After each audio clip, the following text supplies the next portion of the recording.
A configuração do paradigma que se anuncia no horizonte só pode ser obtida por via especulativa. Uma especulação fundada nos sinais que a crise do paradigma atual emite, mas nunca por eles determinada. Disse Santo no capítulo que analisamos nesses últimos 2 episódios. E o que fizemos nós? Ora, se ele disse que o próprio é uma especulação, então por que não vamos especular sobre o assunto? Por que então você não vem especular com a gente? Tá começando mais um Pensando com Pense.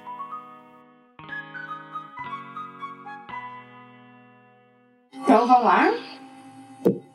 Paradigma emergente. Tem alguns pontos que eu fui anotando também do lado para até discutir com vocês, que tem a ver um pouco com as leituras que a gente fez esse ano, né? Do próprio Foucault, esse último livro que nos marcou bastante e que eu acho que ele... Eu me lembrei do Peterson falando que nós não vamos passar pano pro La Rosa. Eu acho que eu também não vou passar pano pro Sousa Santos, não. Aí fiquei com alguns questionamentos que eu quero trazer para vocês. Eu também. Pensando, assim, algumas colocações que ele faz muito enfáticas que eu fico... Não é bem assim, né, meu querido? Então, nós acho que estamos muito críticos já. Tem que entrar para férias e relaxar mesmo, porque nada... O coração tá muito amargo. Mas ali, agora tu tá comentando isso, quando ele falou que... Quando ele colocou na mesma medida a ciência moderna, religião e tudo mais, bem mais lá da metade pro final, eu achei desnecessário. Achei que esse jogo desnecessário, porque não é a mesma coisa. Eu acho que o jogo é ciência moderna e ciência pós-moderna. Ficar nesse jogo entre ciências. Agora, no momento em que eu trago religião, no momento em que eu trago e digo que tudo é a mesma coisa, não é. Pra mim, não é. É daquele... Não. Eu não consigo pensar isso enquanto eu tô lendo essas coisas. Mas aí depois a gente fala, tu te liga, não é, Tanise? Daí faz Não, depois sim, mas é que no momento eu fico marcando, assim, não sei, é que ainda eu tô mais pro lado da Rosana, eu acho, que ainda vai me chamando a atenção de ir entendendo as coisas do que já parar pra criticar, assim, mais. Mas aí depois na nossa conversa aqui... Isso, então, talvez vocês fiquem mais atentas, assim, de, como é que eu vou dizer, numa fase de tentar entender o texto ainda, né? E aí tu fica anotando e pegando as características, e a gente já tá numa fase, tipo assim, que consegue ler e já sai um pouco, entendeu? O pensamento já sai fora. Vocês ficam no pensamento focando pra entender. Super tranquilo, normal. Mas aí é bom entrar na reunião, por isso que eu te perguntei, né, Tanise? Às vezes quando a gente dá uns devaneios aqui, se tu consegue captar. E sempre que tu não consegue, tu fala, né? Ah, não tô entendendo. Então é isso aí. E aí a gente consegue amarrar a viagem juntos, assim. E aí tu não vai passar pano também, que nem nós. Não vai passar pano mesmo. Se antes a gente estava por uma via especulativa, talvez hoje, não sei se já está falando, a gente já esteja em meio a esse processo não mais especulativo, mas vivenciando a realidade disso tudo. Como por exemplo, como por exemplo colocar no mesmo nível religião e ciência moderna. O que antes a gente estava sendo, né, era considerado que a ciência moderna, tipo, né, estava no pedestal. Hoje a gente vivencia uma realidade nacional e também fora do país, considerar lá o Trump, né, onde muitas vezes a gente tem o imperativo da religião, né, se impondo com relação à ciência e à ciência moderna, né, o que antes talvez era especulativo, hoje já é uma realidade, talvez. Em alguns pontos, claro, né. Ele está dando esses exemplos mais ou menos para provar que ciências naturais e ciências sociais estão juntos, né? Várias passagens, né? Tipo, tanto nesse capítulo quanto no outro, ele vai fazendo essa articulação da biologia com as ciências naturais. Não, da biologia com as ciências sociais, né? As ciências naturais e sociais. E aí o que leva até a pensar, e a gente chegou até a comentar, né, na última reunião, sobre essa... Não sei se dá para dizer isso, mas o quanto a biologia se aproxima daquilo que se chama de ciência pós-moderna, né? O de quanto tem elementos da biologia, diferentemente, de repente, da física, que a gente vai pensar que está bem dentro da ciência moderna, a biologia ela abre espaço para justamente pensar e se movimentar de outra forma, né? Não, mas eu marquei ele no início da 61, que ele fala de novo, ele fala ali, ó, logo na segunda linha, a mecânica quântica e a teoria da relatividade de Einstein, e aí fala que elas trazem os conceitos de historicidade e de processo. E aí o que eu fiquei pensando é que mesmo que a biologia ela traga esse lado um pouco mais aberto, que sei lá, seria esse pós-moderno, eles só começaram a meio que desconstruir isso e a se ligar disso quando as áreas tipo, da física e da química se deram conta, né? E quando ele fez um pouco no outro capítulo também. Sim.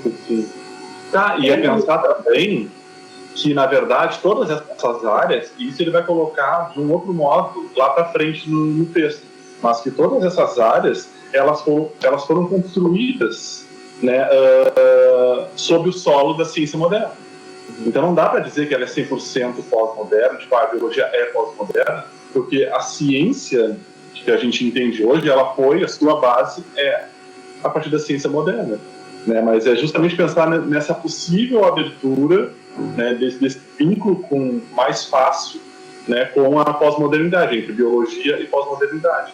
Às vezes a gente consegue perceber bem mais que outras áreas, a partir dessas leituras que a gente está fazendo, né? Porque até então também nem percebia isso.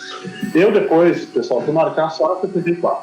Eu marquei ali no meio, do meio para o final, o conhecimento do paradigma emergente tende assim a ter um conhecimento não dualista.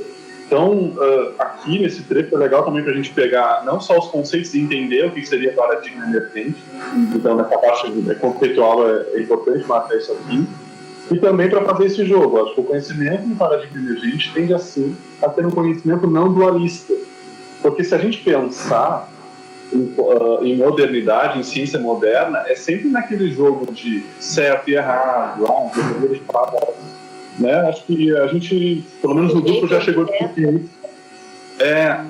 Isso é muito característica, na verdade, da modernidade, né? Esse jogo de certo e errado e de definir, sabe? Uma coisa ou outra, sabe? E nunca uma coisa e outra. Colocar esse e, eu acho que é algo muito pós-moderno, vamos dizer assim, do que colocar o ou. Porque se a gente olhar para a ciência moderna, dá muito bem para marcar esse outro, ou isso ou aquilo, é isso ou aquilo, né? Falo pensando em modernidade, pensando em ciência moderna mais especificamente. E agora, se a gente olhar para a pós-modernidade, esse e, ele faz muita diferença. E é bem importante para a gente pensar todo o restante, assim, quando se fala em pós-modernidade.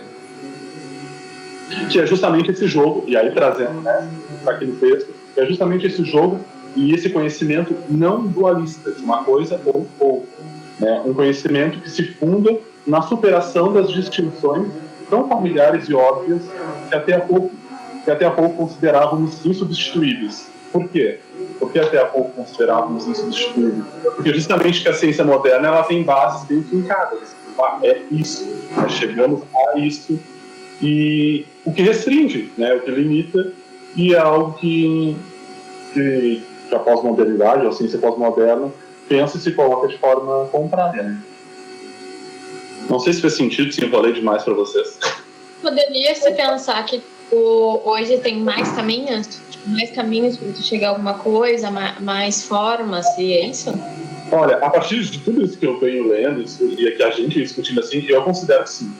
Eu considero que essa abertura de pensar e de possibilidades, né, de todas essas leituras que nos mostram como é que era lá na década, sei lá, de 40, de 60 e antes até a própria história, se a gente vai olhar, né, como a história era vista mais em figuras emblemáticas, em algo mais restrito, né, e como isso se amplifica e abre uma possibilidade para diferentes tipos de pesquisas, com diferentes temas, com diferentes metodologias, né, e encarando tudo isso, que eu acho que é o ponto, como ciência, né, porque antes era senso comum, isso é outra coisa, né, e não, a gente pega tudo isso, né, abre para essas possibilidades que tu colocou agora, e mesmo assim a gente está falando de ciência. Eu acho que aí é um ponto bem importante. Então, respondendo a isso que tu colocou, eu acredito que sim, e me parece que sim, pelo menos a nossa área, assim, no campo da educação. Acho que até se pegar as produções que são feitas agora, não só por investimento em educação que se teve nos últimos anos, mas, né, por a forma também que a gente se colocou a fazer pesquisa. Eu acho que tem sim essa possibilidade, essa abertura. Mas eu queria falar nessa parte que eu marquei também, que é... Ele diz ali tudo ali, né? através dos conceitos de revolução social, violência, escravatura, dominação, democracia nuclear, ele é falando várias coisas, né? E aí tu percebe como se torna difícil tu estudar ciência se tu não olhar esse tipo de coisa, né? Que de certa forma incentivou e instigou que a ciência precisasse ser desenvolvida, seja lá para uma vacina, alguma coisa. Ainda hoje eu vi o negócio da varíola em 1901, e aí tipo, as pessoas fazendo a mesma coisa de hoje, não querendo tomar vacina e que não sei o que não pode, sabe? Então parece que as coisas meio que se repetem e se não olhar esse social, não tem como entender, né, por que a ciência se desenvolveu, né, o que ajudou, o que auxiliou. Então é bem interessante, a gente legal essa parte. Vai muito daquilo que se a gente olhasse há uns 3 anos atrás, essa coisa da varíola, das pessoas não queriam tomar vacina, a gente ia falar, nossa, que bobo, as pessoas não queriam tomar vacina, né? KKK. Aí hoje a gente tá aqui arrancando os cabelos da cabeça falando para as pessoas que elas têm que tomar vacina, que elas não vão virar um jacaré. Gente, não dá. Não dá nem pra ter assunto, senão a gente vai se distrair. É uma coisa tão, tipo, né? Ai, gente, não. Não tem como, né, acreditar. Uma pessoa é capaz de falar isso. Mas é por causa disso que as pessoas falam esse tipo de coisa, né? Porque o próprio líder é idiota, assim. Então as pessoas se sentem livres para serem idiotas também, né? Coisas que as pessoas escondiam, agora elas demonstram porque o líder do país demonstra também, né? Sim, aí tu tem bem aquilo da representatividade. Tu vê uma figura que representa todas aquelas ideias nada a ver. Não, e cai por terra, né, toda a ciência ontem ou anteontem nossa, evito de entrar nesses negócios, mas tá, entrei no grupo ali do Bolsistas CAPES, acho que a maioria tá no grupo do Facebook, né, e aí teve um cara idiota que colocou, tipo, o Brasil tá entre o 3º ou o 5º, não sei, que mais produz ciência e artigos científicos, aí diz assim, olha os artigos científicos, aí botou kkkk, e aí o cara se prestou a tirar print, né, das capas de trabalhos de dissertações e teses, tudo relacionado, por exemplo, sexologia ou análise de pessoas travestis, várias coisas assim, sabe? E dizendo que os trabalhos, tipo, eram uma bosta, que o que era isso, o que era essa ciência que o Brasil desenvolvia. Aí ele botou assim, postei aqui e saí correndo. Aí todo mundo cresceu de pau, né, pra dizer, tipo, que coisa bem ridícula, porque onde já se viu, tu vai olhar um título e tu vai julgar se o trabalho da pessoa é bom ou não é bom, né? Aí todo mundo, tipo, cara, por que tu não foi ler? Aí todo mundo começou a denunciar, né? E tentar mostrar para os administradores. E é bem isso, sabe? As pessoas acham que, como isso aqui, se não analisa o social, como que não vai... E eram tudo trabalhos de antropologia, né? E sociedade, coisa que tem muita importância. Mas não adianta, né? A maioria não tá nem aí para essa parte. E... não sei, eu imagino que antiga... Claro que a gente tem esse discurso hoje, mas imagino que antigamente fosse dessa mesma forma, né? Acreditar que só essa ciência, laboratório, só tipo isso importa e as outras coisas não. Uhum. É bem complicado isso, porque, e até aqui ele abre também, tipo, aí pensando até no texto, tem um momento que ele fala, tipo, até de temas variados que a pós-modernidade, por exemplo, ela vai permitir a gente pensar em diferentes temas e metodologias. Tem um momento aqui no texto. E eu acho que é exatamente isso que essa gente não entendeu ainda. Sabe? Eles estão, acredito, figuras como essa presas a um tipo de ciência, a um tipo de modelo. Bom, a ciência é aquela ciência, inclusive, no laboratório. Tudo fora disso não vale. Tudo fora disso, tipo, é chacota e avacalhação.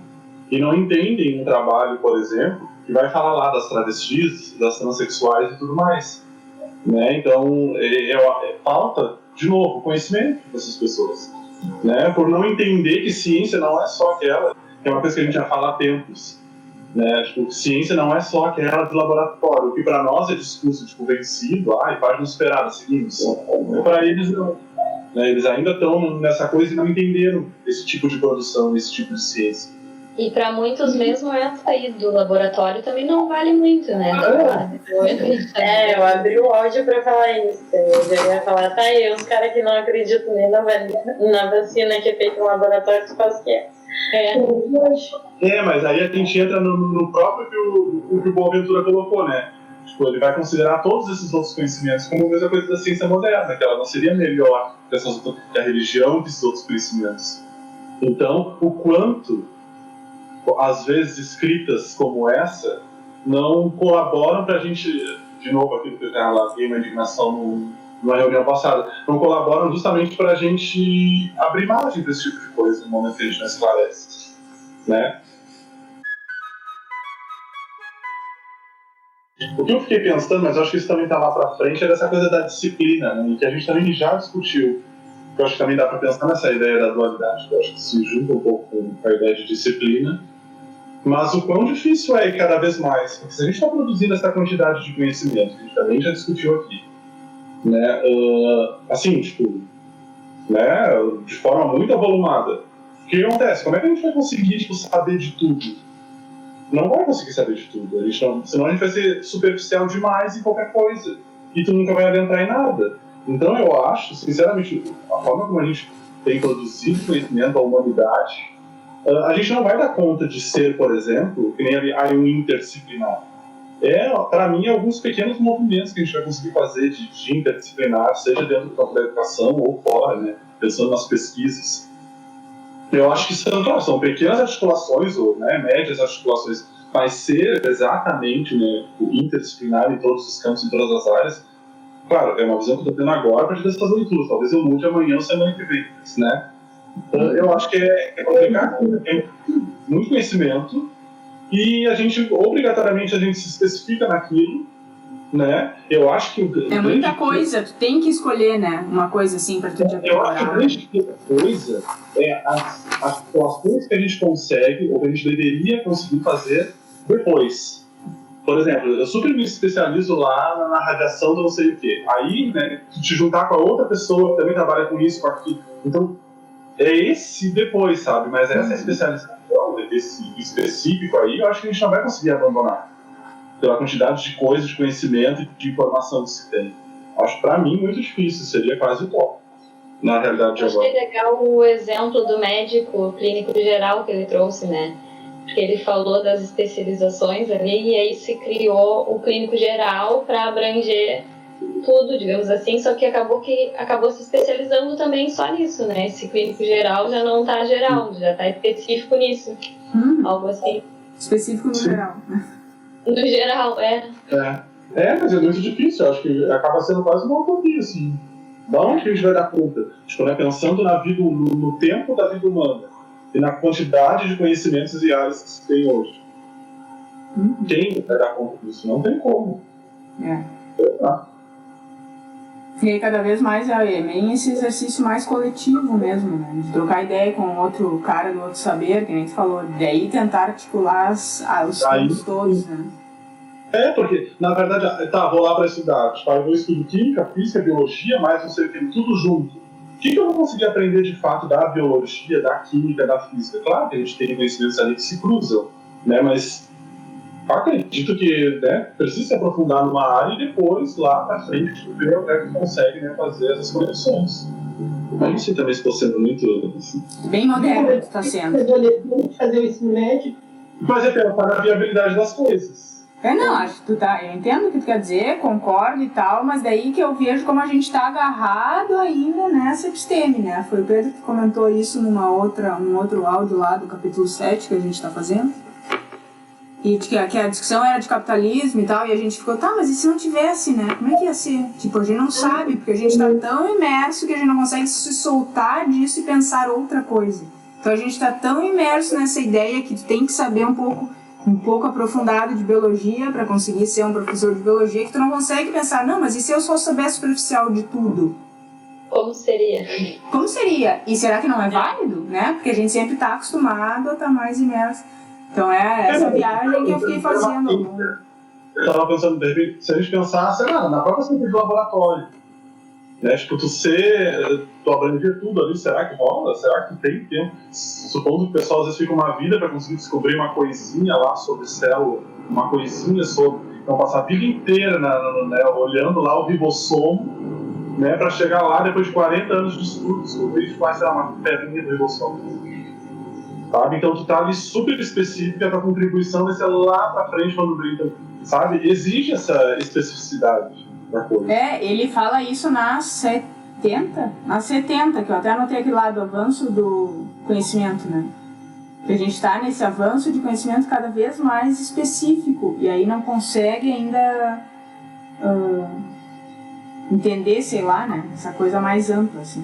E eu acho que algumas áreas exigem isso, porque se tu não entender, de repente, lá o específico do ribossomo, talvez tu não vai conseguir avançar nas pesquisas, porque tu vai ficar sempre no geral do ribossomo, bom, o ribossomo é isso, no geral da célula, acabou, então fica ali, e aí pensando no avanço científico e nas outras tecnologias até que a gente pode desenvolver a partir disso, não vai rolar. Porque a gente não vai avançar nesse conhecimento se a gente não ficar trabalhando em cima do ribossomo. E aí, com essa tua fala, porque isso não surge do nada. Tipo, né? Olha aqui a perninha do ribossomo. Não, foi uma trajetória longa, né? Para te chegar na perninha do ribossomo, que por enquanto nem existe. Né? Eu já tava pensando aqui, mas que perninha de ribossomo é? Eu já tô gafanhoto agora. Eu tava tentando imaginar o ribossomo. Só que eu crio a unha encravada do gafanhoto e tu faz a perninha do ribossomo. Que mitão. A subunidade de cima, que eu não me lembro qual que é, e a S. Tem uma que é a S, a outra eu não sei como é que é o nome, não me lembro. Mas isso que ele falou da... fala. Não, eu ia complementar o Peterson. Eu acho que realmente esse pensamento dele é moderno, né, de pensar que a gente tem que se aprofundar nas coisas, mas também acho que não está errado, entendesse? A gente segue preso a essa parte da modernidade e está tudo bem que a gente segue preso a essa parte da modernidade. Em outras partes somos pós-modernos, mas tem coisa que ainda precisa ser presa lá e ser arraigada lá para avançar, e tá tudo bem. Aí quando a gente fala, isso tá muito moderno, daí tu fica assustado e fica tentando justificar, não, tá tudo bem, essa parte da modernidade, entendeu? Tem outras coisas que a gente pensa pós-modernamente, mas essa parte é importante que a gente ainda tenha o pezinho lá. E essas falas de vocês que tem duas passações de pano que eu queria quebrar aqui com ele. Primeiro, essa ideia da área que ele faz, né? Que o Peterson marca bem. Determinadas áreas, tipo, tem que estudar a perninha do ribossomo e tem que aprofundar, senão não vai pra frente, entendeu? Então, assim, não adianta ele saber qual a influência social do ribossomo na vida das pessoas. Não importa isso na área dele. Ele tem que descobrir para que serve a perninha do ribossomo. Então, para essa área, a especificidade é importante. E aqui parece que eu fui anotando em alguns pontos, que parece que ele quer, que o Boaventura quer achar um novo paradigma que vai substituir esse da modernidade e aí articular sempre o natural social em todas as áreas. Tipo, ele está quase criando uma nova metanarrativa. Então todo conhecimento tem que ser social e natural. E o que a gente vem discutindo é assim, não, tem aqueles que são mais naturais, uns que são mais sociais e os que conseguem se articular. E todos estão no mesmo importância, né? Aqui me pareceu em alguns momentos que ele queria criar uma nova, definir, como diz a Rosiana antes falou, definir, então ciência pós-moderna é isso. E aí no momento que a gente definiu é isso, tudo que não é, já está fora. Então, toda aquela ideia de romper fronteiras, de unir os conhecimentos, de ser adisciplinar, né? De romper as fronteiras disciplinares, quebrou, porque ele criou uma nova disciplina, uma nova caixa, né? Onde tu vai encaixar o que é pós-modernismo. Ele criou novos limites, né? Mas é aquilo que o Peterson uma vez também trouxe para a discussão, né? A gente falar que os índios fazem ciência com os conhecimentos deles, não sei o quê. Não, tá. Eles têm os conhecimentos deles, mas a gente não precisa nomear que é ciência. Nem tudo a gente tem que nomear que é ciência. Tem coisas que não são ciência e tá tudo bem, são conhecimentos e são legitimados. Mas a gente não precisa ficar dizendo que é uma ciência para legitimar eles. Exato. Eu acho que eu ia comentar ontem, é bem engraçado que a gente tem um grupo no WhatsApp do pessoal da matemática, né, que se formou comigo, e a gente estava falando justamente isso ontem no grupo, que às vezes as pessoas querem tanto justificar, claro que a matemática tem muita aplicação, né, muita aplicação na sociedade, no dia a dia, a etnomatemática, nossa, é um campo gigantesco. Mas tem coisas que não tem explicação. E aí a gente tá lembrando que uma vez numa aula, uma guria, tipo, acordou irritada, eu acho, e tudo que o professor falava, ela dizia, tá, mas pra que eu vou usar isso? Por que não sei o que? Por que eu... E o professor disse pra ela, tu tem que entender. Ele foi meio grosso, porque eu acho que ele se irritou, sabe? Ela tava forçando. E ele disse, tu tem que entender que nem tudo na matemática vai ter aplicação. Tu só precisa fazer isso pra desenvolver pesquisa e pra que o conhecimento científico avance. Tipo, tem coisas que é só lá na teoria, no meio de programação dos computadores e não sei o que mais, mas não necessariamente tem uma aplicação. Direta, e não necessariamente uma aplicação direta agora, né? Pode ser que daqui a um tempo aquele cálculo que os caras desenharam lá, que era uma coisa idiota, inútil, vai servir pra alguma coisa, sei lá, né? Pra sociedade, sei lá. É bem isso. Por isso que eu até te falei, quando eu te dei a ideia lá de fazer, pra que a gente aprende Bhaskara, né? Não que tudo, até escrevi ali, não que tudo tenha que ter um porquê. Mas tem, né? Tem como puxar por aí, assim. Muita coisa tem, né? Muita coisa. Só que o errado, que o professor nesse dia colocou. O errado é achar que tudo tem uma aplicação. Isso, e não é. Muita coisa tem, mas algumas coisas não vão ter. A perna do ribossomo do Peterson não serve pra nada agora. Mas, daqui a pouco. Mas eu marquei um pouco antes acima, no parágrafo acima, que fala do paradigma emergente. Começa no primeiro parágrafo da 77, no meio do parágrafo começa a ciência do paradigma emergente, na terceira linha. A ciência do paradigma emergente, sendo, como deixei dito acima, assumidamente analógica, é também assumidamente tradutora, ou seja, incentiva os conceitos e as teorias desenvolvidos localmente e emigrarem para outros lugares cognitivos, de modo a poderem ser utilizados fora do seu contexto de origem. Me chamou a atenção agora a parte dos conceitos, né, e teorias e tal. Sei lá, que me lembra bem essa coisa da ciência moderna, né, que a gente está sempre em busca de um conceito, uma teoria, uma lei universal, algo assim. Não sei se Não, tá certo, porque eu acho que é justamente essa ideia, porque aqui dá para fazer de novo esse contraponto. Porque se a gente pensar, tipo, ciência moderna é justamente isso que tu falou agora. De ter essa, né, jogar uma coisa que produz aqui para todo mundo, para todo sempre, né? E o que ele coloca aqui é justamente uma outra coisa. Tipo, a ciência do paradigma emergente, justamente ela vai produzir um conhecimento local, um conhecimento específico aqui, e o legal é que ele vai colocar, incentiva essa produção local, né? Os conceitos e as teorias desenvolvidas localmente a emigrarem, então, tipo, a saírem desse local para outros, mas não como uma metanarrativa, não como algo tipo, olha, é isso, gente, peguem porque assim tem que ser. Não, justamente nesse incentivo tipo, de amplitude, mas não de determinação. Não de determinar essa tua pesquisa local, esse, que nem a Lavínia colocou nesse teu relato, esse ponto, esse artigo, como o artigo, como entendeu? Eu acho que é justamente isso. E aí foi aquilo que eu marquei também, nessa ideia de incentivo. Entendeu? Só de incentivar aquilo que é local a emigrar, a sair aí para outros lugares.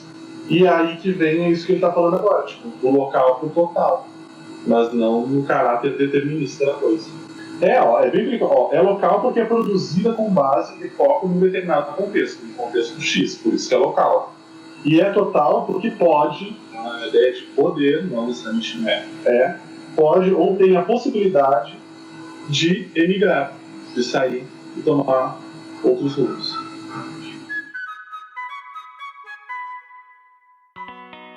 E aí, pessoal? O que acharam do episódio? A gente agradece muito a todos vocês que chegaram até aqui. E nos sigam nas nossas redes sociais para sempre ficarem ligados no que tá por vir. O próximo episódio é uma continuação desse aqui, então tem bastante coisa pra gente explorar ainda. Espero vocês lá. Até mais!